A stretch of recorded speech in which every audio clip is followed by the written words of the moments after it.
या घडीची सगळ्यात मोठी बातमी आता आपल्यापर्यंत पोहोचली आहे। मशिदीवरील लाऊडस्पीकर बाबत मुंबई उच्च न्यायालयानं मोठा निकाल दिलाय।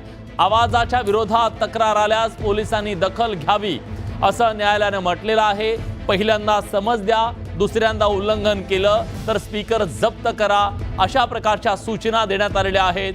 त्यामुळे गेल्या काही वर्षांमध्ये सातत्यानं जो मुद्दा राजकीय दृष्ट्या सुद्धा संवेदनशील बनलेला होता, राजकीय आंदोलनाचा मुद्दा बनलेला होता, मनसेने याबद्दलची आक्रमक भूमिका घेतलेली होती। अखेर न्यायालयाकडून सुद्धा याच्या संदर्भात महत्त्वाची भूमिका घेण्यात आलेली आहे। आवाजाच्या विरोधात तक्रार आली तर पोलिसांनी दखल घ्यावी असं न्यायालयानं सांगितलंय।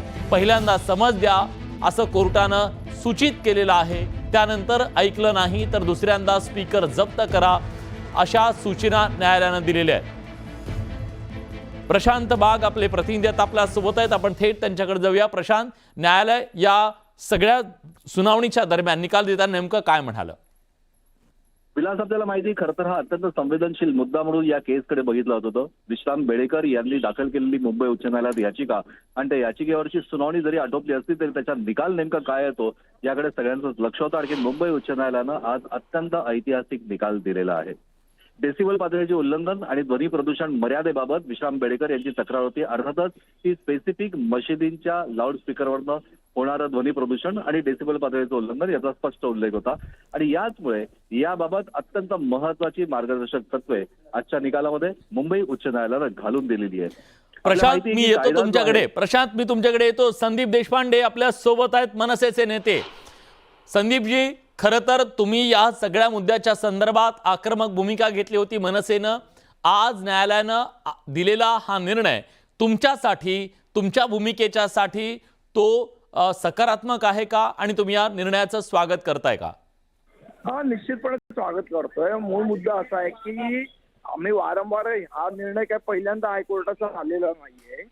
याच्या आधी सुद्धा माननीय सर्वोच्च न्यायालयाने या संदर्भातले गाईडलाईन्स दिलेले आहेत, पण विषय असा आहे की शासनाने या गाईडलाईन्स पाळल्या पाहिजे। शासनाने याच्या संदर्भातलं काम केलं पाहिजे, ते शासन करत नाही आणि त्यामुळे हे सगळे प्रॉब्लेम निर्माण होतात। शासनाने निश्चितपणे आता ज्या हायकोर्टाच्या नवीन गाईडलाईन्स आलेल्या आहेत त्याचं पालन केलं पाहिजे। बरं, पण आता यानंतर मग तुम्ही याची अंमलबजावणी व्हावी याच्या संदर्भात काही पावलं उचलणार आहात, आवाज उठवणार आहात? निश्चितपणे या संदर्भातले जो निर्णय आहे तो सन्माननीय राष्ट्रपती घेतील आणि ते जे आदेश देतील त्याप्रमाणे आम्ही त्याची निश्चितपणे अंमलबजावणी करू। पण काही दिवसांपूर्वी जितके तुम्ही आक्रमक होतात या मुद्द्याच्या बद्दल, अगदी तुम्ही आक्रमक आहोत ना, हनुमान चालीसा ते आंदोलन सुद्धा तुम्ही केली होती, हनुमान चालीसा वाचू आम्ही वगैरे वगैरे। माझं तेच म्हणणं आहे की त्यावेळेला आम्ही सांगितलेलं की शासनाने याच्या संदर्भात निर्णय घेतला पाहिजे। ठीक आहे, त्यावेळेला उद्धव ठाकरेंचं सरकार होतं, पण आता तर भारतीय जनता पक्ष आणि एकनाथ शिंदेचं सरकार आहे, तर त्याच्या संदर्भातली अंमलबजावणी त्यांनी केली पाहिजे। पण तेव्हा तुम्ही खूप आक्रमक होतात, आता थोडेसे मवाळ झालात अशी टीका करतात विरोधक तुमच्यावर। नाही, मला असं वाटतं आक्रमक व्हायचं म्हणजे काय करायचं, जाऊन कोणाची डोकी फोडायची का? नाही, डोकी फोडायची नाही, आक्रमकपणे तो मुद्दा मांडणं जे उद्धव ठाकरेंच्या वेळेस तुम्ही करत होता। हायकोर्टाने निर्णय दिलाय आणि त्याचं जर राज्य सरकार पालन करणार आहे की नाही करणार आहे याचं पहिलं उत्तर राज्य सरकारने केलं पाहिजे, त्याच्यानंतर आम्ही योग्य तो निर्णय घेऊ त्याच्या संदर्भातला। ठीक आहे, धन्यवाद। तुम्ही न्यूज लोकमतशी बोललात त्याबद्दल। तर आता मुंबई उच्च न्यायालयानं आज एक ऐतिहासिक असा निकाल दिलेला आहे मशिदींवरच्या लाऊडस्पीकरच्या बद्दल।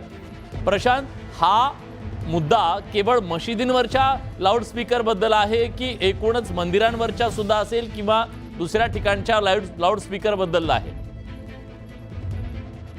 म्हणजे याचा तांत्रिक गोष्टी आपल्याला म्हणता येईल की मशिदींवरच्या लाऊडस्पीकरचा त्रास होतो आणि ध्वनी प्रदूषण आणखीन त्याचा उल्लंघनाचा त्रास होतो आहे, अशी याचिका होती विश्राम बेडेकर यांची। त्यामुळे हा स्पेसिफिक निकाल जो आहे तो या केसशी संबंधित आहे आणि याच्यामध्ये सगळ्यात महत्वाचा जो आहे की महाराष्ट्र पोलीस कायद्याचा कलम 136